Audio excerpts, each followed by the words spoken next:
ওই যে অফিস দিয়ে চলে আসছে। এই কি বউ, তোমার মুখটা শুকনো শুকনো লাগতেছে কেন? ওই না তো। কই দেখি তো, আসলেই তো মুখটা শুকাই গেছে। এই আমি যাওয়ার পর কি কি করছো কদি? কি করবো, কিছুই তো করি না, খালি শুয়েছিলাম, বইয়েছিলাম, ফোন টিপছি।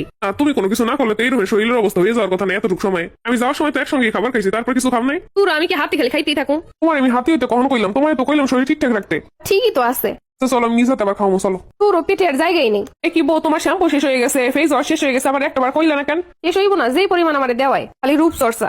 কি মন খারাপ করে বই আসছো কেন? সারাদিন খালি শরীর ফিট আর রূপচর্চা। ঠিকই তো, তোমার আর কোনো কাজ আছে কও? আচ্ছা আমি দেখতে খারাপ লেগে তুমি আমার এইরকম করাও? কি বলো, তুমি যেই পরিমাণ সুন্দরী। তাহলে সারাক্ষণ খালি আমার এমন করাও কেন? শোনো, বিয়ের পরে মেয়েরা সংসারে কাজকর্ম করতে করতে তখন আর কিছু করতে পারে না, কিন্তু আমার টার্গেট ছিল আমি ওরকম করবো না। আর বউরে সবসময় পরিপাটি রাখবো, সবসময় তার রূপের যত্ন নিবো। আমি চাই না কোনো কারণে তোমার আগের চেহারা নষ্ট হয়ে যাক। আরো দিন দিন আরো সুন্দর কেমনে রাখা যায় তোমার সেই চেষ্টাই করি। এরকম করে তো চিন্তা করি না, আসলে ও অন্যরকম। আচ্ছা শোনো, আমাদের একটা পিকনিক আছে, তোমার জন্য কেনাকাটা করতে যাম বিকেলে। আরে আমার তো আছে সবকিছু, পিকনিকের জন্য আবার আলাদা কি কেনাকাটা করবা? শোনো, আমার বউ নতুন নতুন অকেশনে নতুন নতুন কাপড় চোপড় পরবে না, এটা তো হয় না। আচ্ছা তুমি যে টাকাগুলো নষ্ট করো শুধু শুধুই না। বিয়ে করে নতুন নতুন অকেশনে যদি বউরে কিছু নাই কিনা দিতে পারি, এই ইনকাম করে কি হইব? যেই বেতনই পাই না কেন, তোমারে দেখানোর মতো সামর্থ্য তো আমার আছে। তারপরও ভবিষ্যৎ চিন্তা করতে হয়। ভবিষ্যৎ আর কি, ভবিষ্যৎ তো তুমি আর আমি। কাছটা কাছা হইলে টিজি কেমনি হয়ে যাইব? এতটা হাজামাই কি হইব যদি বউয়ের মনই না রাখতে পারি? হ্যালো, হ্যাঁ তুমি কখন আইবা? আমি এই যাইতাছি। ওই দিন অনলাইনে কি মেকআপ আইটেম জানো দেখছিলা? কেন?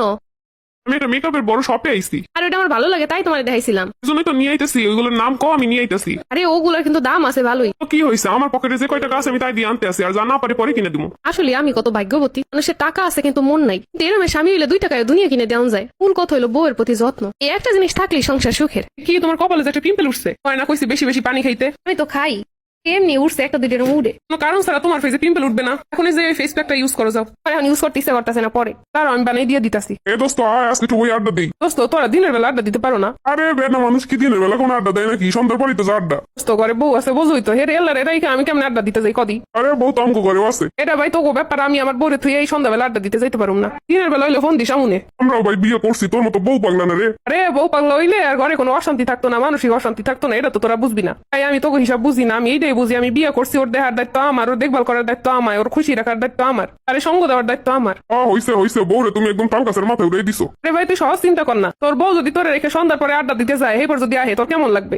2 ঘন্টা যার বিয়ের পর কথা। বউয়ের মনেরও গুরুত্ব দিতে হইব ভাই। যে বউয়ের সব দায়িত্ব পালন করে, বউরে সবসময় খুশি রয়ে, সে হইলো আসল পুরুষ।